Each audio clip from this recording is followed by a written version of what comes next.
Elsa, good morning. How are you today? I'm really well. How are you? I'm very well indeed. I'm dying very to hear. Well, indeed.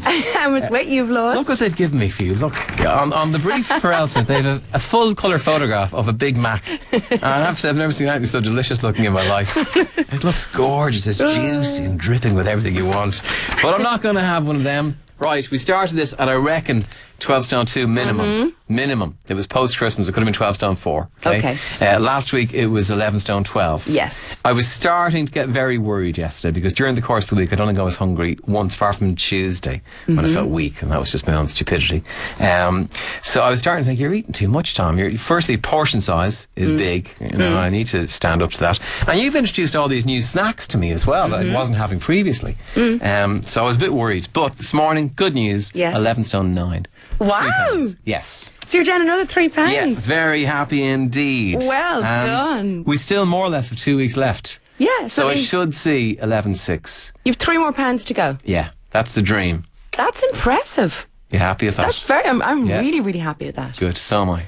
11, 12. Yeah, wow. Yeah, I haven't been 11.9 in a long time.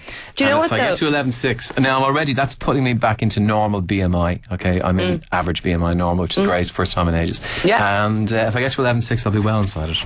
I'm very, very impressed. But I have to say, I'm not surprised because I've been watching your food diaries and you've definitely upped your game.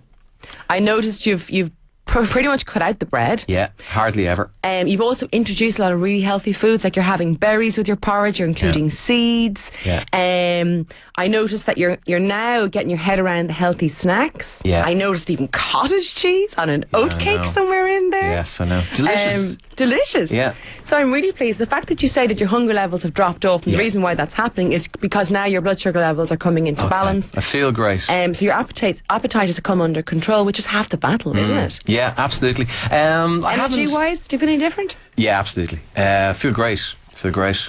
Now on top of that, I haven't had a drink in 2 weeks. You don't know how much of an issue or how much a part of it that is. It would be part of it, absolutely. Yeah. So I couldn't recommend it enough. I do want to see this as a really all new Tom thing, not just a 4-week thing that I do once off. So I'm kind of thinking, and Ruth Field, the author of Run Fat Bitch Run, she's now tweeting me on a daily, if not hourly basis to get me off the couch, which is great. But part of this, right, is kind of what my plan was, and you can read all about it. And if you've missed this, go to the website newstalk.ie and you'll see the blog there. So you can see how it started, and you can see my diet changing. That's massively the benefit of the blog.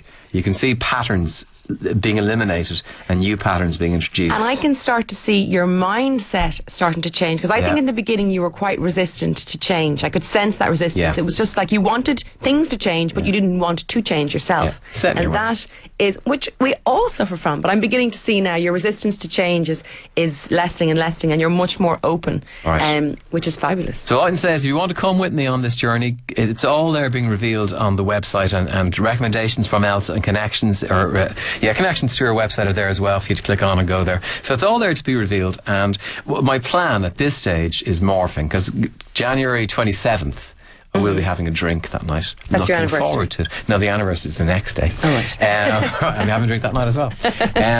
I will be heading back to more normal. I mean, I'll be keeping this largely, but there'll be little bits of treats coming in, I think, come February. But I'm hoping that the Run Fat Bitch Run thing will have started to kick in much more. Yeah. A reasonable run yesterday. I want to try and get it to 3, certainly 3 weeks, maybe 4. Yeah. That will enable me to have the treats and be healthier. Yeah. Moderation, balance, that's the plan. So far so good. Well done, Elsa. Good plan. May I say? Well done, you. I have to say, I'm thrilled. I'm very proud, actually. I feel like a child again. I can't remember the last time I made somebody proud. 3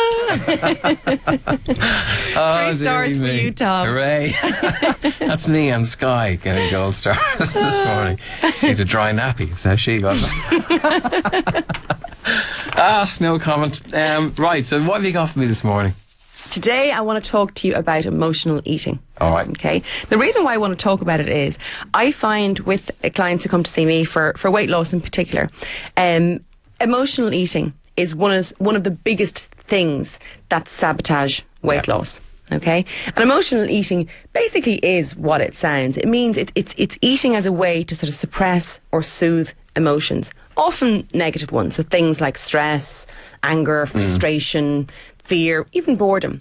But emotional eating can also be linked with positive feelings. So, romance, for example, rewarding yourself. Maybe you got the kids to bed, you're knackered, and you think, I'm going to reward myself with a cup of tea or 10 biscuits. Or a glass of wine.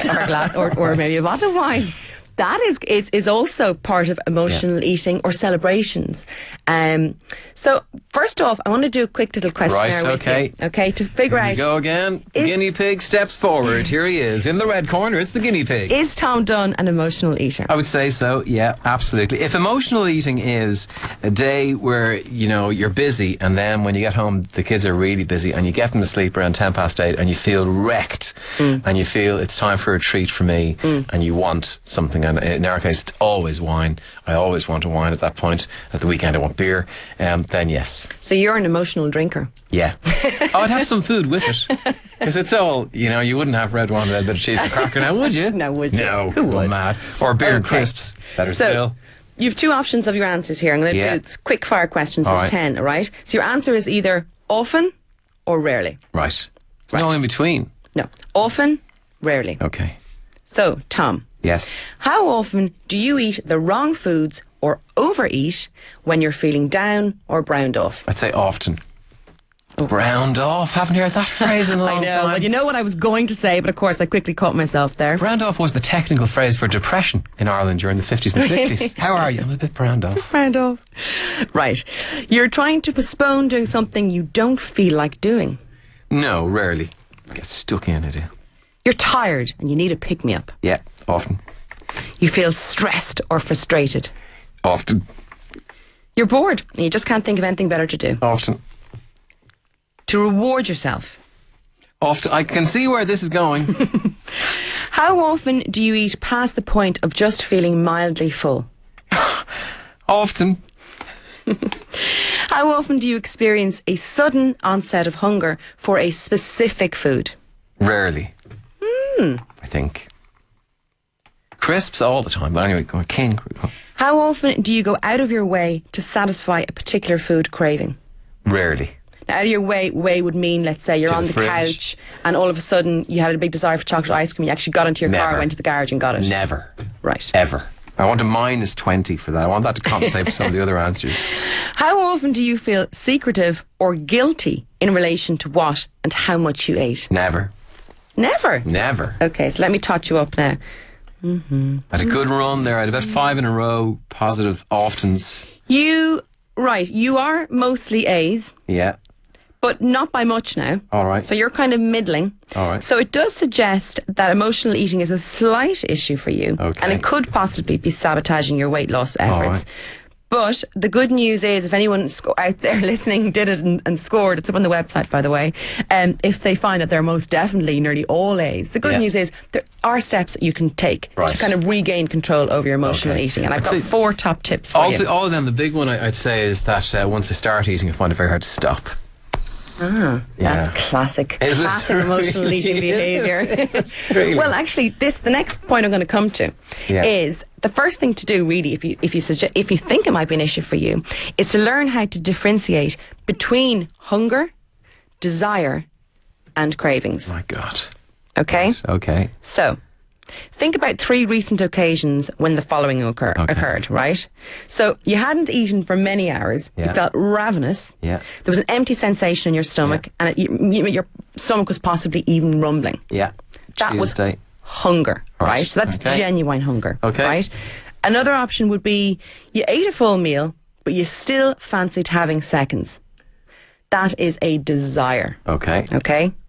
The third scenario is you have a sudden and strong urge to eat something specific. Okay? So, for example, I need some chocolate ice cream right now. Okay. Okay? That might be accompanied with a kind of a yearning sensation in your mouth. And for a lot of people, it's also accompanied by feelings of tension. That is a craving. Right. So the onset is sudden. It's suddenly, I absolutely need and want chocolate ice cream. Okay, I don't think I have that. You know, that the more you go on about it, the more I think that never happens in my life. Ever. Really? Yeah, ever. That's good, isn't it? That's a good thing, yeah. So it's a slight issue for you, but not a massive issue for you. Right. But I guarantee for a lot of the people listening, it is an issue. Okay. They do. The second thing I would say is, if you think it is an issue, learn how to identify your emotional triggers. Okay? And one of the best ways that you can do that is simply to keep a food diary. So you, for example, have been keeping a food diary. You've been recording what you've ate and drank every day. Yeah.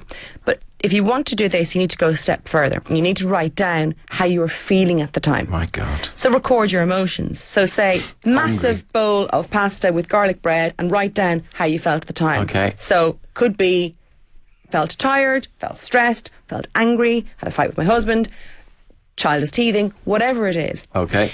Keep it for about a month. And you will be so surprised how much information that you glean from this. Because when you look back, you begin to see certain patterns emerging that tie in how you feel with what you eat. And once you're armed with that information, you can use it to your advantage, because you can basically make better choices in the future.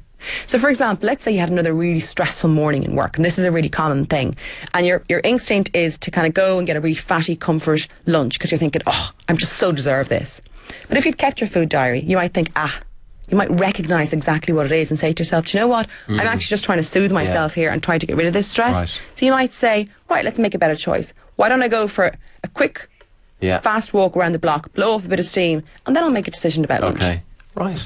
You know what I mean? The diary sounds great. And I may say blogging is absolutely a wonderful way to do it, because there's no lying, there's no hiding when you're blogging, my friend. And I also think even if I had a sniff of wine, people would sense it from the blog. Do you feel when you're out and about like people are watching you? I thought about cheating twice, and both times. In public or in private? In private. Both times I thought about having just a finger of whiskey. I thought I'd get away with that. just a little nip. Because they won't know about that. There won't be a bottle in the bin around the next day. I didn't go for vodka with the smell. That's an idea. I never thought of that. Yeah, but I love a glass of whiskey now and again. So, I didn't though. I didn't. Right, your feelings. I'll tell you what, I'll add some feelings in this week, will I? Yes. And see where we get. See if that adds to things. Is there anything I should be looking out for this week? It's week 3. I'm buoyed after 11.9 this morning. If I get down to 11.8, I'd say that'll be my first time being 11.8 in about 4 years. So I'll be absolutely delighted. I think the thing is not to get complacent as well. Okay. Do you know what I mean? Be careful, and also be careful not to reward yourself. That's really a trap that people fall into. They go, "Yay, I did so well. I so deserve to have X now." No, I'll do that January 27th. That's the night of the rewards, my friends. So listen, you can follow this, and we'd love your feedback. If you're trying to do it yourself, let us know what problems you're having, and if you want us to try and give you a bit of help, text them to 53106 or email us tom@newstalk.ie. Follow the blog, go to newstalk.ie to see that, and elsajonesnutrition.com. Is that right? elsajonesnutrition.ie. .ie. Very good. To follow many fantastic suggestions on her website as well for how to get in touch with the right foods and do the right things. Elsa, so far so good. Yay! Let's not throw this away now. We're halfway through. We are halfway through. Well done. Thank you very much.